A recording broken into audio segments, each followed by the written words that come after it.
itu wajib melaksanakan sholat. Maka janganlah kita sesekali meninggalkan sholat, karena kata Rasulullah, man taraka thalatha jum'atin min ghairi udrin kutiba minal munafiqin. Jadi barang siapa yang meninggalkan sholat 3 kali Jumat tanpa uzur, tanpa berhalangan, bakal dicatat oleh Allah di buku catatan Allah tergolong daripada orang-orang yang munafik. Innal munafiqina fid darkil asfali minan nar. Innal munafiqina, sesungguhnya orang-orang yang munafik itu adanya apa? Di bawah aspal yang paling bawah.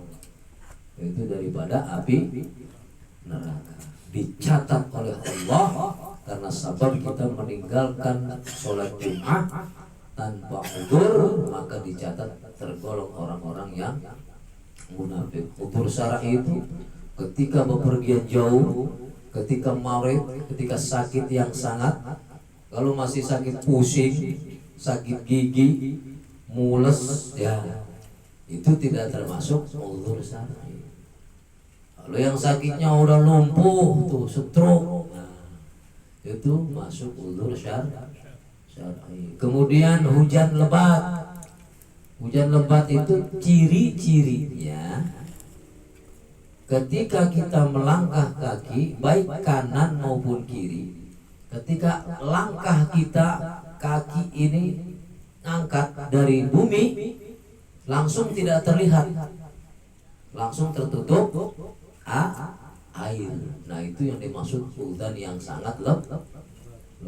Hujan yang sangat lebat, maka itu masuk udzur syar'i. Boleh kita tidak meninggalkan sholat. Caranya gimana? Kalau kita nggak sholat karena udzur, karena halangan, qadha dengan cara sholat zuhur. Tapi kalau kita adanya di Bandung nih, di Bandung dan Namu, pas sampai Solo baru setengah 12. Setelah jam 12 Jum'ah, wajib kita Jum'ah.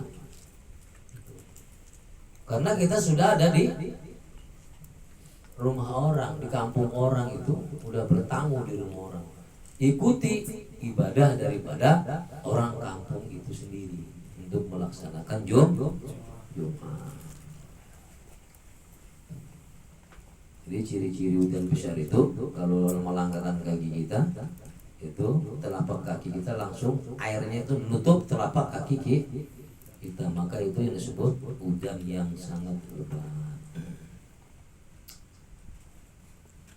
Wa qala sallallahu alaihi wasallam, dan telah bersabda Rasulullah sallallahu alaihi wasallam, man qala yaumil jum'ati li sahibi wal imamu yakhtub.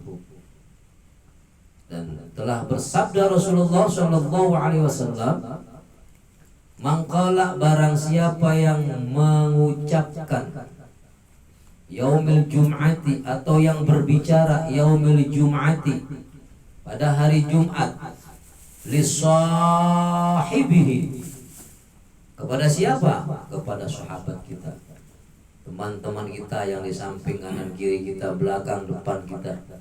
Wal imamu yakhthub, sementara imam itu sedang berkhatib, sedang membaca khatib. Ansyid, dia cuma ngasih isyarat gitu. Tuh. Jadi barang siapa yang mengucapkan atau yang berbicara pada hari Jumat kepada sahabat ketika imam itu khatib, membaca khatib, ansyid, dia diam, au takallam, atau berbicara, au abitha, atau dia main-main itu kalau khotib lagi bicara, kita iseng aja tangan kita buat main-main gitu. Jadi nggak fokus mendengarkan khotib yang sedang menyampaikan ayat-ayat Quran, hadis. Ya. Itu kita main-main. Au asyara biyadi, atau dengan isyarah dengan tangannya begini gitu. Atau nyolek gitu, jangan ngomong gitu maksudnya. Faqad lagha, maka sesungguhnya ia hampa, ia kosong. Daripada apa? Daripada Jum'ah. Wa man lagha fala jum'ata lahu. Dan barang siapa yang hampa, barang siapa yang kosong dalam Jum'ahnya, fala jum'ata lahu, maka tidak ada Jum'ah lahu baginya. Jadi kalau kita khotib lagi berbicara, kita ada anak-anak atau ada teman kita ngasih jangan ngomong maksudnya, jangan bercanda maksudnya, atau kita ngomong diam kamu jangan bercanda begitu ya. Kita ngasih tahu sama teman kita yang di depan belakang kanan kiri kita, itu tidak ada Jum'ah baginya. Maka hadis ini kalau di kampung-kampung itu masih dibaca, tapi kalau di Jakarta sudah tidak dibaca, jarang yang baca. Maksud dan tujuannya mengingatkan untuk jamaah sholat Jumat itu supaya ketika khatib itu berbicara semua diam, jangan ada yang berbicara satupun terkecuali mendengarkan khatib bicara. Bahkan zikir pun di situ tidak boleh. Udah khusus saja kita mendengarkan sebagai mustami, mendengarkan khatib menyampaikan ayat-ayat suci Al-Quran dan hadis. Ini kan kebanyakan sampai ketiduran, ya kan? Di Jakarta mari rata-rata nggak dibaca nih hadis. Langsung aja ketika Jumat setelah adzan sholat sunnah Jumat, langsung dia innallaha wa malaikatahu yusalluna 'alan nabi ya ayyuhalladzina amanu sallu 'alaihi wa sallimu taslima. Tuh si Bilal masih isyarah tangannya sama khatib. Nah, naik mimbar. Padahal itu sangat penting. Hadis ini dibacakan oleh siapa? Oleh Bilal. Dibacakannya dilanggamkan gitu. Wa qala sallallahu alaihi wasallam man qala yaumil jumu'ati li sahibi wal imam yakhutub aw sit aw takallam aw 'aqqid aw ashara bi yadihi aw bi ra'sihi faqad lagha wa man lagha fala jum'ata lah. Inna Allaha wa malaikatahu yusalluna 'alan nabi ya ayyuhalladzina amanu sallu 'alaihi wa sallimu taslima. Tuh baru tuh khatib bangun naik mimbar salam. Assalamualaikum warahmatullahi wabarakatuh. Ada juga khatib yang langsung dia khatib, ada juga khatib yang setelah salam lalu kemudian azan lagi, ada yang gak langsung baca khatib, dia bicara dulu menyampaikan. Kan ada khatib itu yang pengen banyak bicara, ada yang pengen cepat. Jadi kalau khatib mau banyak bicara, jangan dimulai dulu khutbahnya. Ya kita ngomong aja dulu nasihat apa. Jangan alhamdulillah dulu, jangan dibuka jangan dibuka dengan hamdalah dulu. Ya ngomong aja, ngomong bahasa-bahasa syar'i, bahasa-bahasa nasihat. Kalau pengen banyak ngomong. Tapi kebanyakan kalau khatib itu dipersingkat, ya enggak banyak-banyak. Jadi barang siapa yang berkata, mengucapkan, ngomong pada hari Jumat kepada temannya sementara khatib sedang berbicara dengan isyarat, dengan pembicaraan, dengan isyarat kedua tangannya, maka ia hampa, kosong daripada Jumat. Barang siapa yang kosong Jumatnya, maka fala Jum'atalah, tidak ada Jumat lahu baginya.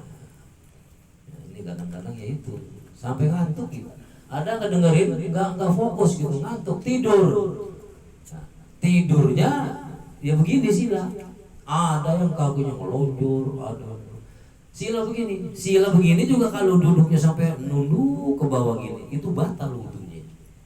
Kenapa? Karena pantat kita ngangkat daripada poros bumi, apalagi sampai berubah kakinya ngangkat, berubah dengkul kita berubah, kaki kita ngelonjor, itu membatalkan wudu, maka tidak sah sholat Jumatnya. Tuh ada nggak yang begitu tuh kira-kira? Sholat Jumat tertidur, korun biasanya. Sholat Jumat tidur. Nah, Budiman sering sholat sama Abi di sono, di Nurul Amal, tidur dia. Dilirik kok tidur dia orang, tapi tidurnya emang lurus, dia duduknya begini nih, enggak begini, enggak nunduk banget. Kan ada yang ketiduran sampai jidatnya mau mentok ke bumi, ngangkat ini pantatnya, batal wudunya, maka batal pula sholatnya, tidak diterima dalam sholatnya itu. Wa qala sallallahu alaihi wasallam ghuslu yaumil jum'ati wajibun, dan telah bersabda Rasulullah sallallahu alaihi wasallam, mandi pada hari Jumat itu wajib ala kulli muhtalim, atas tiap-tiap muhtalim, orang yang sudah pernah mimpi. Mimpi dalam artian keluar air sperma, air mani, baik laki-laki maupun perempuan. Karena di dalam mandi perkara sholat Jumat ini bukan hanya laki-laki yang disunahkan, bahkan ini kata Rasulullah wajib. Jadi kalau ibu-ibu hari Jumat tetap ambil sunnahnya, pagi mandi apa? Mandi Jumat. Habis mandi siapin tuh baju, sarung, sorban buat suami. Untuk apa? Untuk melaksanakan sholat Jumat. Pulang dari sholat Jumat, istri jangan sampai ngayap, ada di rumah nungguin suami pulang sholat Jumat. Kenapa? Karena sholat Jumat itu adalah hari raya. Setiap Jumat itu lebaran. Sayyidul Ayyam, Jumat itu rajanya daripada hari. Sayyidul Ayyami yaumil Jum'ah. Jadi rajanya hari itu hari Jum'ah. Karena di dalam Jumat itu, hari Jumat itu lebih baik daripada bulan atau lebaran Idul Adha atau lebaran Idul Fitri. Dan pada hari Jumat itu juga Allah ciptakan Nabi Adam. Pada hari Jumat itu juga Allah keluarkan Adam daripada surga ke bumi. Dan pada hari Jumat itu juga Allah mematikan Adam. Dan pada hari Jumat itu juga Allah bakal hancurkan dunia yang ada di muka bumi ini. Artinya kiamat. Maka Jumat itu lebih agung, lebih mulia daripada lebaran Idul Adha, lebaran Idul Fitri. Maka istri kalau nunggu suami itu datang dari sholat Jumat, cium tangan, pahalanya mendapatkan mencium hajar aswad. Mencium hajar aswad. Nah, ini mah kadang-kadang laki sholat Jumat, bini memotoran. Motor, bening kalau motornya adem, motornya di selanya hidup-hidup lagi. Di sini mah nggak ada. Adanya orang lapangan tayu sono. Udah gitu nyalanya susah. Pas di selapa yang nyala, yang kanan nginjek pedal, yang kiri yang ngangkat. Atau nggak hidup-hidup tuh motor. Nyari lagi orang minta tolong, bang, tolong selain. 3 kali tikungan mati, 3 kali nyala. Iya. Pas Jumat udah beres, lagi udah pulang. Ini mah tinggal nyalain motor mulu hidup-hidup. Itu muti. Iya. Jadi kata Rasulullah sallallahu alaihi wasallam, mandi Jumat itu wajibun. tiap-tiap orang yang sudah mukallaf, yang sudah balik ukurannya. Karena tanda-tanda balik itu alamatul bulugh, itu alamat tanda-tanda balik itu pada usia 15 tahun dan pada usia 9 tahun bagi laki-laki dan perempuan, bagi yang mimpi ketika tidur bagi perempuan dan laki-laki. Tapi bagi perempuan apabila usia 9 tahun ia keluar kecap, itu juga sudah balik. Tapi kalau mimpi usia 9 tahun itu baik laki-laki maupun perempuan, itu tandanya dia sudah balik. Maka pada hari Jumat kata Rasulullah, mandi itu wajibun ala kulli muhtalim, bagi orang-orang yang sudah pernah mimpi. Ya, sudah pernah mimpi keluar air superma. Gitu. Karena air mani mah keluarnya nikmat. Beda dengan air wadi, beda dengan air mati. Itu beda. Kalau air wadi itu kayaknya kayak orang pipis ada keganjel, keluar terasa. Kalau air mani ngelenyer. Ngelenyer gimana sih ngelenyer? Ini bujangan nggak boleh tahu ini. Udah kali udah lebih ya. Belum balik Bi, kan masih di depan. Belum balik. Lebih. Jadi wajib bagi orang yang sudah mandi. Kenapa Imam Syafi'i seumur hidupnya ya, itu tidak pernah meninggalkan mandi walaupun dalam keadaan marid, walaupun dalam keadaan sakit, mandi terus setiap hari Jumat. Tapi kalau di majelis ta'lim Rasulullah itu Jumat Senin itu ada mandi yang namanya qadha junub. Jadi qadha junub nawaitu sekali qadha'il junubi. Jadi saja kau niat mandi mengganti mandi junub, mengangkat hadas besar seluruh badan, fardu karena Allah Ta'ala. Mana dalilnya? Dalilnya itu ada di surat An-Nur ayat 31. Nanti dibaca di rumah. Jadi kita mengqadha mandi junub itu untuk apa? Memandang mata ini, menjaga mata laki-laki dan perempuan, menjaga kelamin kita laki-laki dan perempuan. Kalau syahwat kita melihat perempuan, syir, hawa nafsu ada, qadha junub. Gitu, qadha junub. Ini aturan di ulul azmi di sini. Itu dari mursyid saya. Itu ada begitu. Ya yang lainnya ya wallah. Wa qala sallallahu alaihi wasallam, wa qala an-nabiy, dan telah bersabda Rasulullah sallallahu alaihi wasallam, man adrakal jum'ah falahu indallahi ajru mi'ata syahid. Jadi kata Rasulullah sallallahu alaihi wasallam, barang siapa yang mendapatkan sholat Jum'ah, maka baginya di sisi Allah ada tambahan, ada ujroh, ada pahala, ada ganjaran mi'ata syahidan, 100 orang-orang yang mati syahid. Orang mati syahid kan tahu kan? Orang mati syahid itu ketika wafat, ketika mati tidak dimandikan, tidak disolatkan, kuburin dan tidak dihisab. Gitu. Di barang siapa yang mendapatkan sholat Jum'ah di sisi Allah baginya, ya, itu mendapatkan pahala 100 orang-orang yang mati syahid. Ya, mudah-mudahan yang sedikit ini bisa dapat manfaat buat kita semua untuk diamalkan keseharian kita, bahwa di bab Jum'ah ini yang pertama adalah hari Jum'ah itu adalah rajanya hari daripada hari Minggu, Senin, Selasa, Rabu, Kamis, Jum'ah itu rajanya hari. Jadi Jum'ah itulah yang paling mulia, dan Jum'ah itu adalah lebaran. Setiap Jum'ah kita lebaran. Mandi Jum'ah itu juga akan menjadi kifarat buat kita, menjadi penebus dosa-dosa kita dan menebus kejelekan-kejelekan kita.